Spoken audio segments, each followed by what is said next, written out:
नई लोकसभा का संसद सत्र पहला ही दिन और विपक्ष के आक्रामक तेवर।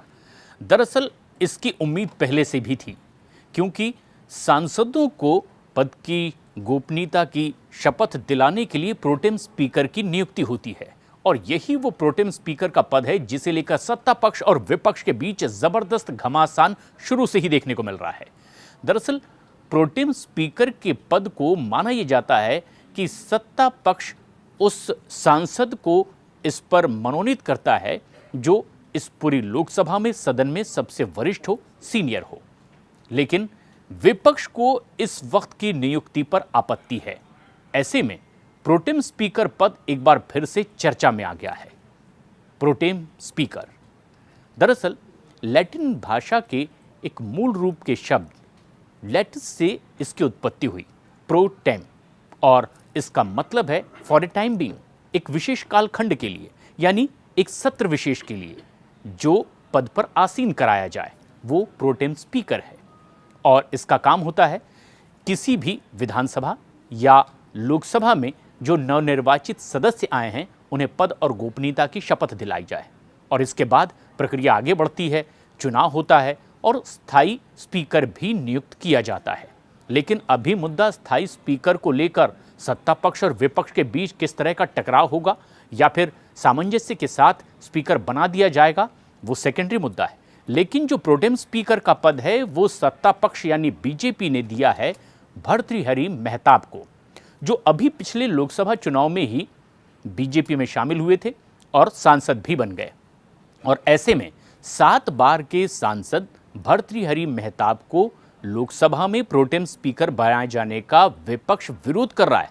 दरअसल उनका कहना यह है कि जब कांग्रेस के सुरेश 8 बार के सांसद हैं तो सत्ता पक्ष ने यानी बीजेपी ने अपनी पार्टी के सांसद को क्यों बना दिया प्रोटेम स्पीकर जो महज 7 बार के सांसद हैं।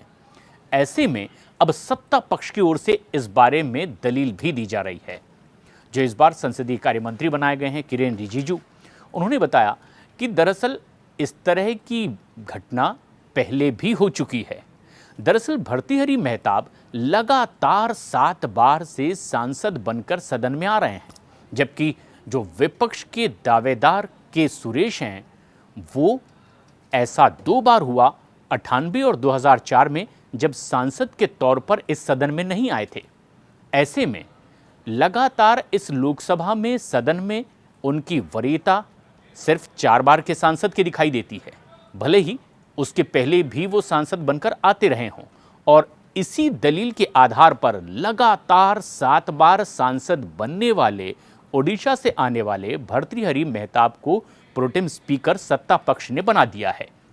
अब ऐसे में विपक्ष लगातार इस दलील को खारिज भी करता चला जा रहा है और साथ ही साथ अब कुछ तेवर सत्ता पक्ष और विपक्ष दोनों के ऐसे दिखाई दे रहे हैं कि जब स्पीकर पद की बात आएगी तब भी एक बड़ा घमासान हो सकता है। सत्ता पक्ष पर विपक्ष ये आरोप लगा रहा है कि सदन के सबसे वरिष्ठ को प्रोटेम स्पीकर बनाया जाना चाहिए, लेकिन कुछ दलीलों के आधार पर संवैधानिक तरीके का पालन सत्ता पक्ष नहीं कर रहा है। हालांकि सत्ता पक्ष ने अब, क्योंकि यह गठबंधन की सरकार है, अपने तमाम ऐसे घटक दलों के साथ में बातचीत की है कि किस तरह से अब स्पीकर पद दिया जाएगा। ऐसे में अब बीजेपी पर ही घटक दलों ने यह जिम्मेदारी सौंप दी है कि स्पीकर या प्रोटेम स्पीकर पद को लेकर के बीजेपी जो भी उचित समझे वो कदम उठाए। पहला ही दिन जब सांसदों को शपथ दिलाई जानी थी उसमें भी ये तेवर विपक्ष के साफ साफ देखे गए। पहले ही दिन संसद में जैसे ही पहुंचे विपक्ष के सांसद सदन के बाहर संविधान की कॉपियां लेकर के वो अपनी एकजुटता दिखाई दे रहे थे और दरअसल ये संदेश देने की कोशिश कर रहे थे कि विपक्ष इस बार बहुत मजबूत है, संगठित है और इसीलिए संविधान के प्रति दिखाकर सत्ता पक्ष को यह दिखाने और जताने बताने की कोशिश विपक्ष ने की है कि संवैधानिक तरीके से ही कदम उठाए जाएं तो विपक्ष इसमें सहभाग करेगा, वरना ये तेवर आगे भी ऐसे ही देखने को मिल सकते हैं।